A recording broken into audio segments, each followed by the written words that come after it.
El viejo y el mar. Ernest Hemingway. El pez golpeó el alambre varias veces más, y cada vez que sacudía la cabeza, el viejo cedía un poco más de sedal.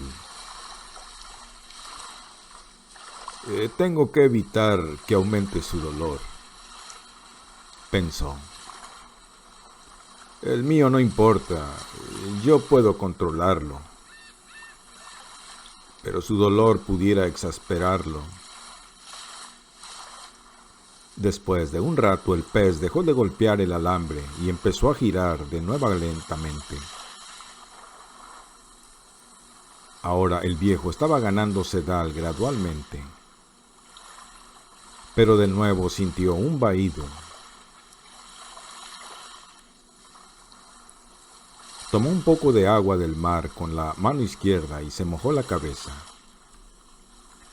Luego tomó más agua y se frotó la parte de atrás del cuello. No tengo calambres, dijo. El pez estará pronto arriba y tengo que resistir. Tienes que resistir. De eso ni hablar. Se arrodilló contra la proa y, por un momento, deslizó de nuevo el sedal sobre su espalda.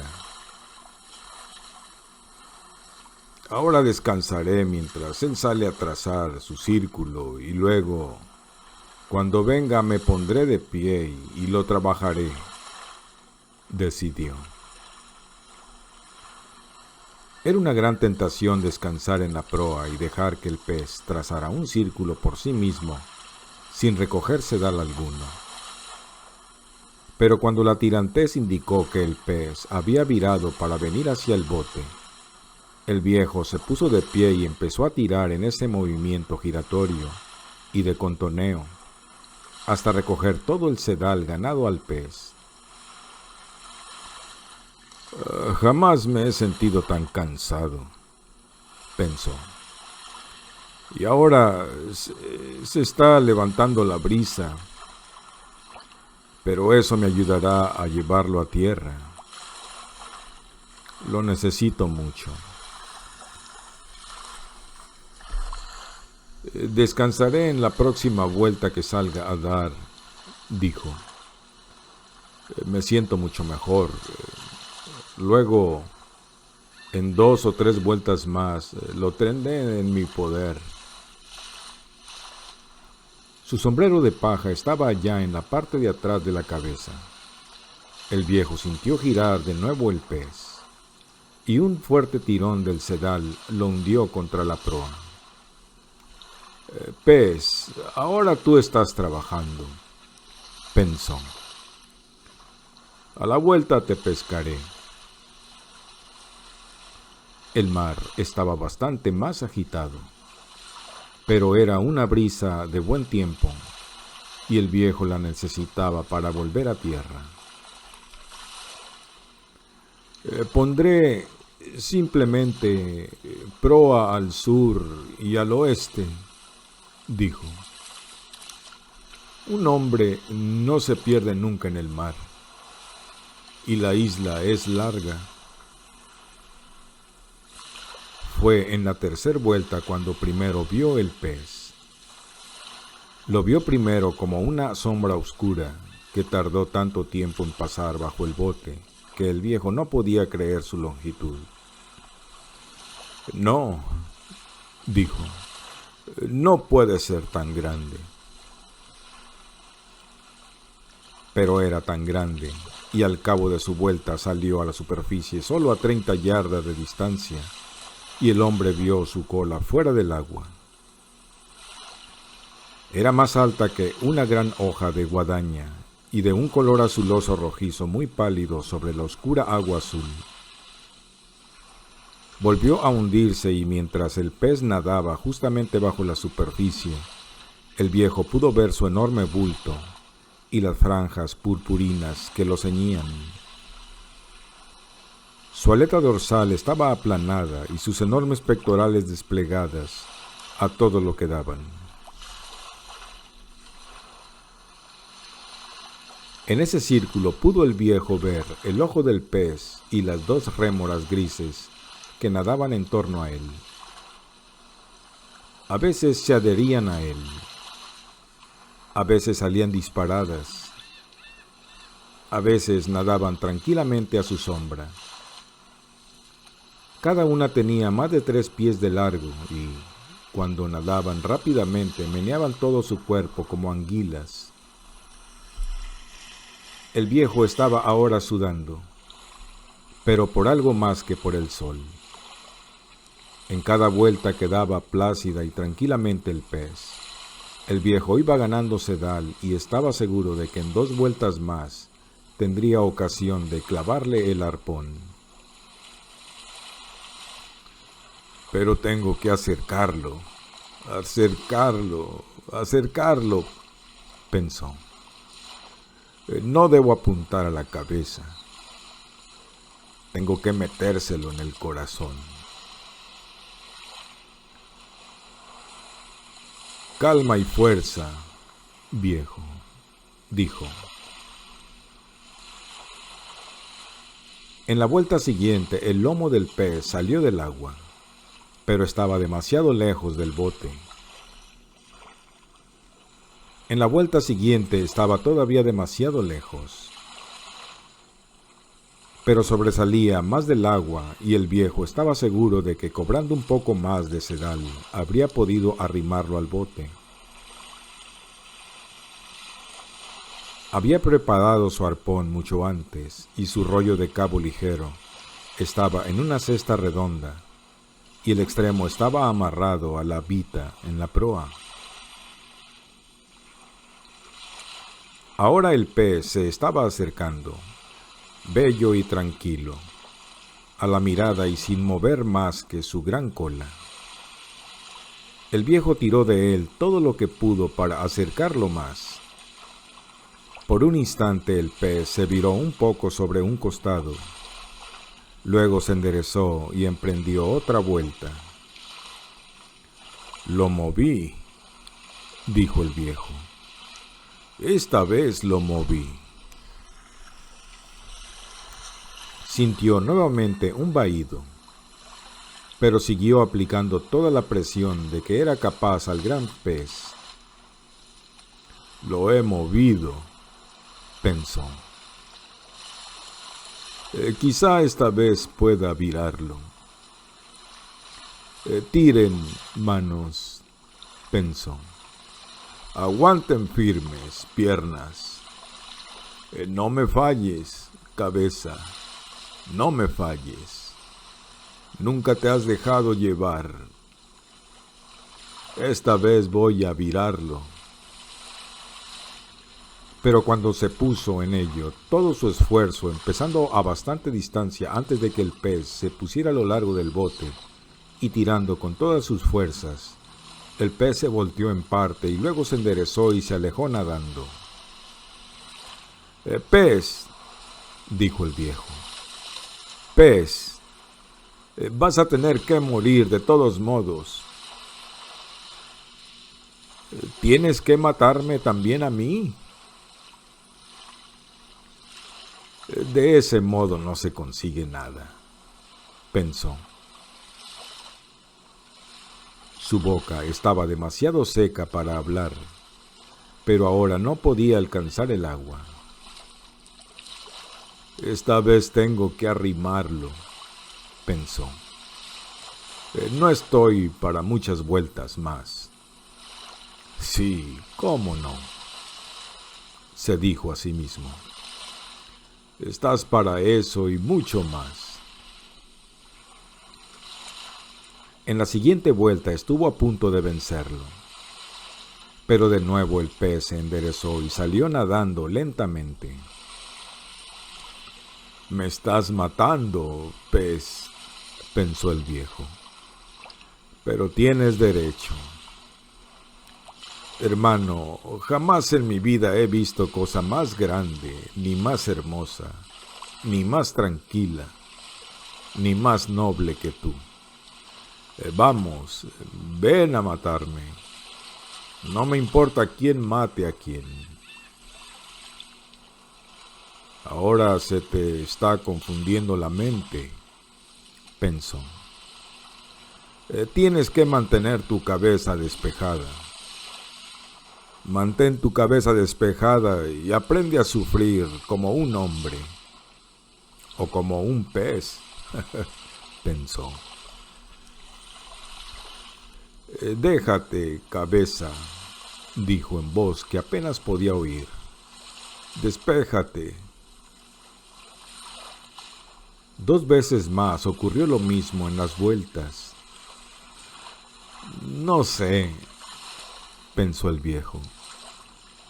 Cada vez se había sentido a punto de desfallecer. No sé, pero probaré otra vez. Probó una vez más y se sintió desfallecer cuando viró el pez. El pez se enderezó y salió nadando de nuevo lentamente, meneando en el aire su gran cola.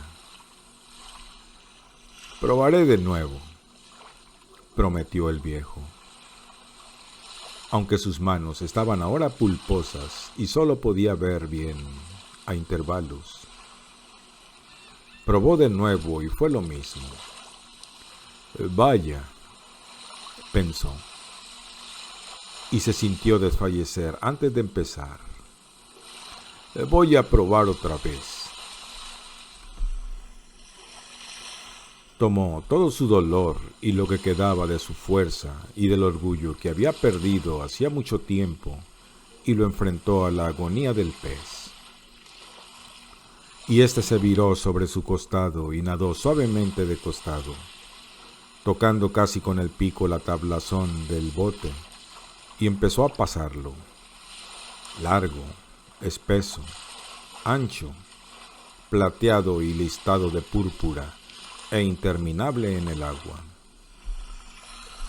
El viejo soltó el sedal y puso su pie sobre él, y levantó el arpón tan alto como pudo y lo lanzó hacia abajo con toda su fuerza, y más fuerza que acababa de crear, al costado del pez, justamente detrás de la gran aleta pectoral que se elevaba en el aire, a la altura del pecho de un hombre. Sintió que el hierro penetraba en el pez y se inclinó sobre él y lo forzó a penetrar más, y luego le echó encima todo su peso. Luego, el pez cobró vida, con la muerte en la entraña, y se levantó del agua, mostrando toda su gran longitud y anchura y todo su poder y su belleza. Pareció flotar en el aire sobre el viejo que estaba en el bote. Luego cayó en el agua como un estampido que arrojó un reguero de agua sobre el viejo y sobre todo el bote. El viejo se sentía desfallecer y estaba mareado y no veía bien, pero soltó el sedal del arpón y lo dejó correr lentamente entre sus manos en carne viva, y cuando pudo ver, vio que el pez estaba de espalda, con su plateado vientre hacia arriba. El mango del arpón se proyectaba en ángulo desde el hombro del pez, y el mar se estaba tiñendo de la sangre roja de su corazón. Primero era oscura como un bajío en el agua azul que tenía más de 1 milla de profundidad. Luego se distendió como una nube. El pez era plateado y estaba quieto, y flotaba movido por las olas. El viejo miró con atención en el intervalo de vista que tenía. Luego dio 2 vueltas con el sedal del arpón a la vita de la proa y se sujetó la cabeza con las manos. Tengo que mantener clara la mente, dijo contra la madera de la proa. Soy un hombre viejo y cansado, pero he matado a este pez que es mi hermano, y ahora tengo que terminar la faena. Ahora tengo que preparar los lazos y la cuerda para amarrarlo al costado, pensó. Aun cuando fuéramos dos y anegáramos el bote para cargar el pez y achicáramos luego el bote, no podría jamás con él. Tengo que prepararlo todo y luego arrimarlo y amarrarlo bien y encajar el mástil y largar vela de regreso. Empezó a tirar del pez para ponerlo a lo largo del costado, de modo que pudiera pasar un sedal por sus agallas, sacarlo por la boca y amarrar su cabeza al costado de proa.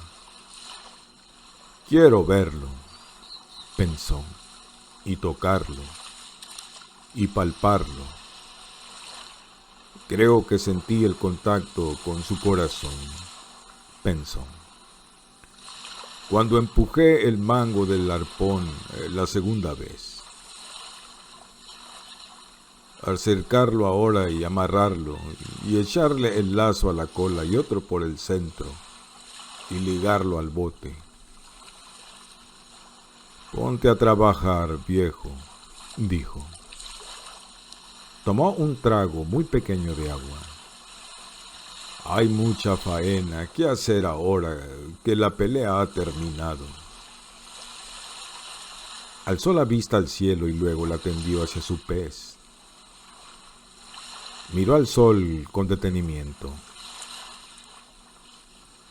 No debe ser mucho más de mediodía, pensó. Y la brisa se está levantando. Los sedales no significan nada ya. El muchacho y yo los empalmaremos cuando lleguemos a casa. Vamos, pescado, ven acá, dijo. Pero el pez no venía. Seguía allí, flotando en el mar, y el viejo llevó el bote hasta él. Cuando estuvo a su nivel y tuvo la cabeza del pez contra la proa, no pudo creer que fuera tan grande. Pero soltó de la vita la soga del arpón, la pasó por las agallas del pez y la sacó por sus mandíbulas. Dio una vuelta con ella a la espalda y luego la pasó a través de la otra agalla.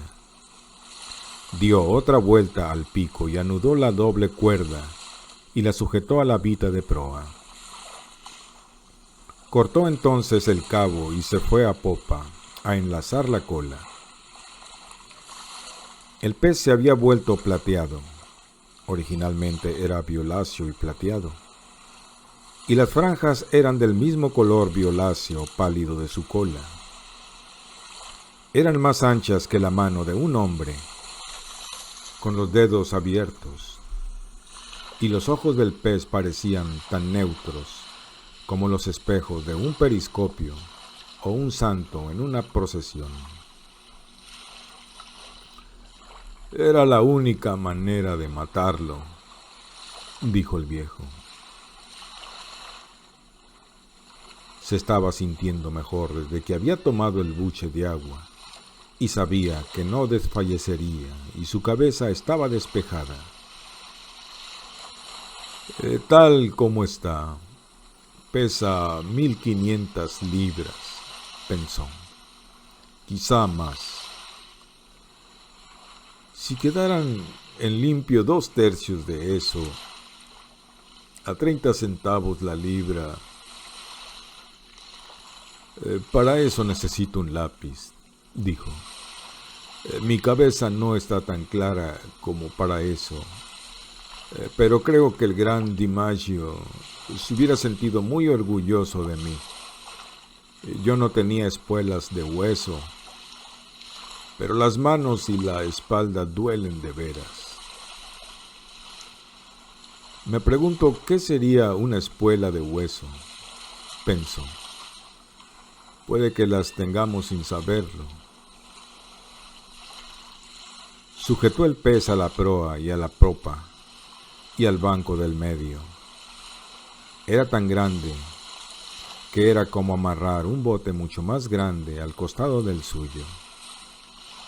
Cortó un trozo de sedal y amarró la mandíbula inferior del pez contra su pico, a fin de que no abriera su boca, y que pudieran navegar lo más desembarazadamente posible. Luego encajó el mástil a la carlinga y con el palo que era su bichero y el botalón aparejados, la remendada vela agarró viento. El bote empezó a moverse y, medio tendido en la popa, el viejo puso proa al suroeste. No necesitaba brújula para saber dónde estaba el suroeste. No tenía más que sentir la brisa y el tiro de la vela. Será mejor que eche un sedal con una cuchara al agua y trate de pescar algo para comer y mojarlo con agua. Pero no encontró ninguna cuchara y sus sardinas estaban podridas. Así que enganchó un parche de algas marinas en el bichero y lo sacudió, y los pequeños camarones que había en él cayeron en el fondo del bote. Había más de una docena de ellos y brincaban y pataleaban como pulgas de playa. El viejo les arrancó las cabezas con el índice y el pulgar y se los comió, masticando las cortezas y las colas. Eran muy pequeñitos, pero él sabía que eran alimenticios y no tenían mal sabor. El viejo tenía todavía 2 tragos de agua en la botella y se tomó la mitad de uno después de haber comido los camarones. El bote navegaba bien, considerando los inconvenientes, y el viejo gobernaba con la caña del timón bajo el brazo. Podía ver el pez y no tenía más que mirar a sus manos y sentir el contacto de su espalda con la popa para saber que esto había sucedido realmente y que no era un sueño. Una vez, cuando se sentía mal, hacia el final de la pelea, había pensado que quizá fuera un sueño. Luego, cuando había visto saltar el pez del agua y permanecer inmóvil contra el cielo antes de caer, tuvo la seguridad de que era algo grandemente extraño y no podía creerlo. Luego empezó a ver mal. Ahora, sin embargo, había vuelto a ver como siempre. Ahora sabía que el pez iba ahí y que sus manos y su espalda no eran un sueño. Las manos curan rápidamente, pensó. Las he desangrado, pero el agua salada las curará. El agua oscura del Golfo verdadero es la mejor cura que existe. Lo único que tengo que hacer es conservar la claridad mental. Las manos han hecho su faena y navegamos bien.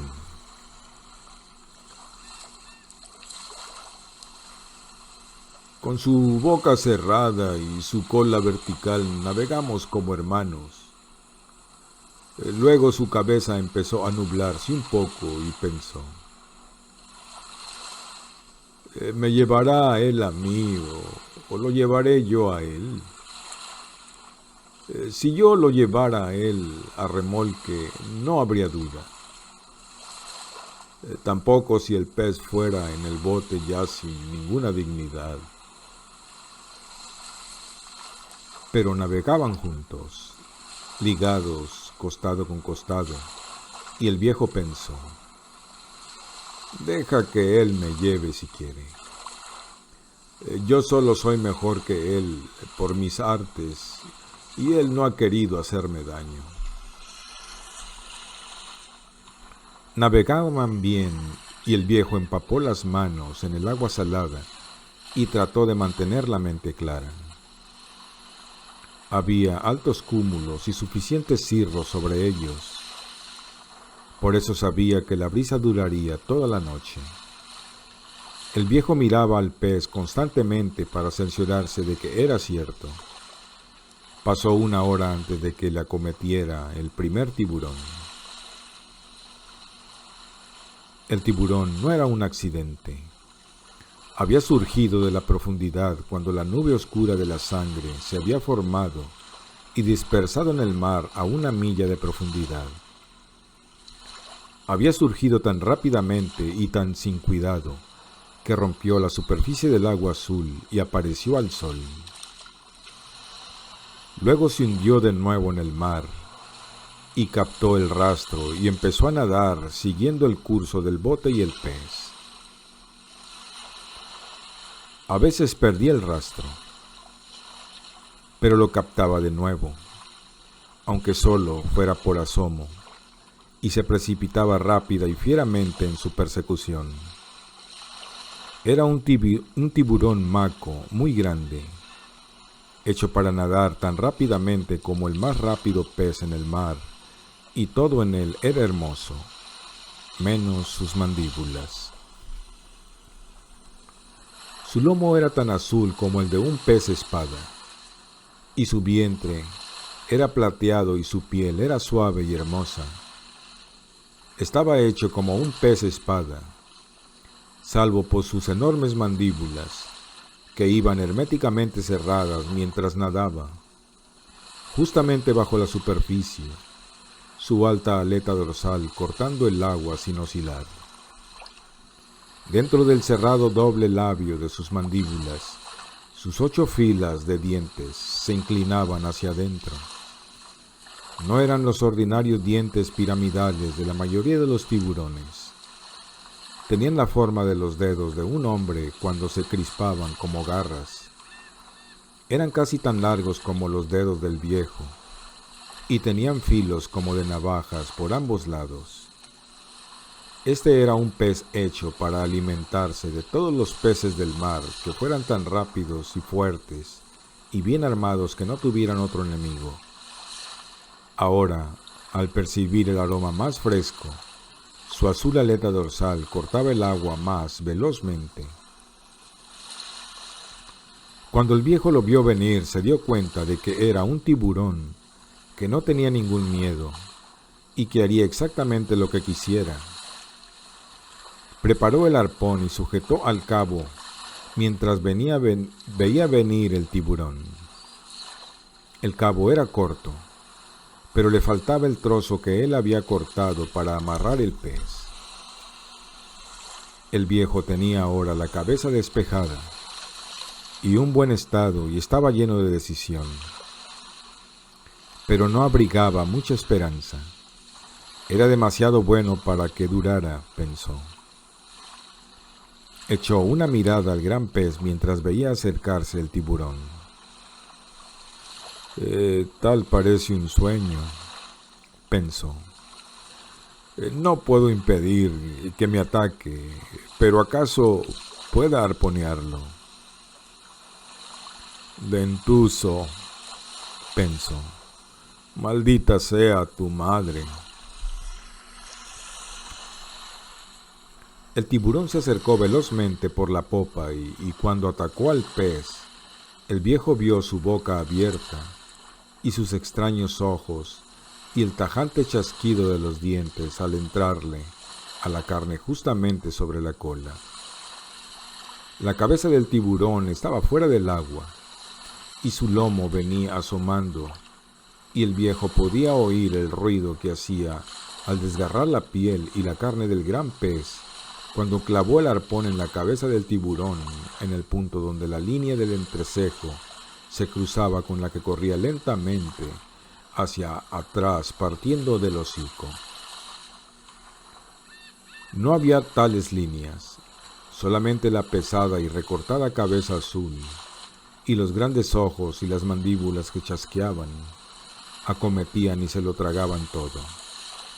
Pero allí era donde estaba el cerebro y allí fue donde le pegó el viejo. Le pegó con sus manos pulposas y ensangrentadas, empujando el arpón con toda su fuerza. Le pegó sin esperanza, pero con resolución y furia. El tiburón se volcó y el viejo vio que no había vida en sus ojos. Luego el tiburón volvió a volcarse. Se envolvió en 2 lazos de cuerda. El viejo se dio cuenta de que estaba muerto, pero el tiburón no quería aceptarlo. Luego, de lomo, batiendo el agua con la cola y chasqueando las mandíbulas. El tiburón surcó el agua como una lancha de motor.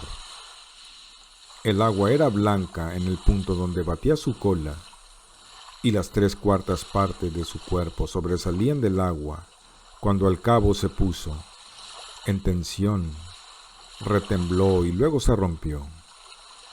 El tiburón se quedó un rato tranquilamente en la superficie y el viejo se paró a mirarlo.